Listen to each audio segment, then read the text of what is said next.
They're recommending a pause because there have been a small group of people, very similar preclinical presentations to what happened with the AstraZeneca vaccine, who have developed unusual blood clots within weeks following the vaccination.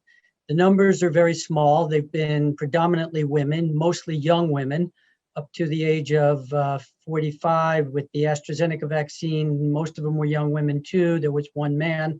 I think that hopefully this will be a short pause. The numbers are low, and quite frankly, it would be a tremendous loss to the world, forgetting just about the United States, if we were to lose both the J&J and AstraZeneca vaccine.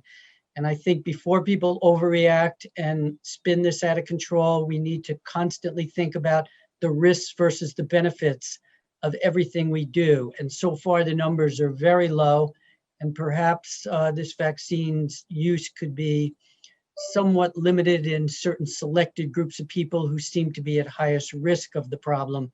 But I'm hopeful that this pause will not be permanent. I think this will complicate things. There'll be some people on the boundary who'll say, I'm just not going to get a vaccine, period. But other people will try to assess what's the risk of getting COVID? What's the risk of getting this serious complication? And of course, this is a rare complication. So far, there's been one death with the J&J vaccine that we know of.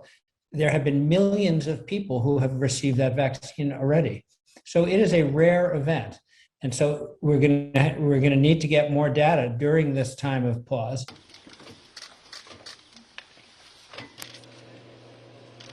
This syndrome seems to be very analogous to a syndrome that's been known in medicine for a while. It's very similar to something called heparin-induced thrombocytopenia, where after the vaccine or what have you, and it certainly doesn't need to be a vaccine, people make antibodies to a specific component of platelets that lowers the level of platelets, which are usually used to cause blood clotting, but instead, paradoxically, of bleeding, they also clot. And that's what this syndrome looks like. And there are certain immunologic diseases that are overwhelmingly more common in women. And so far, it appears that this is one.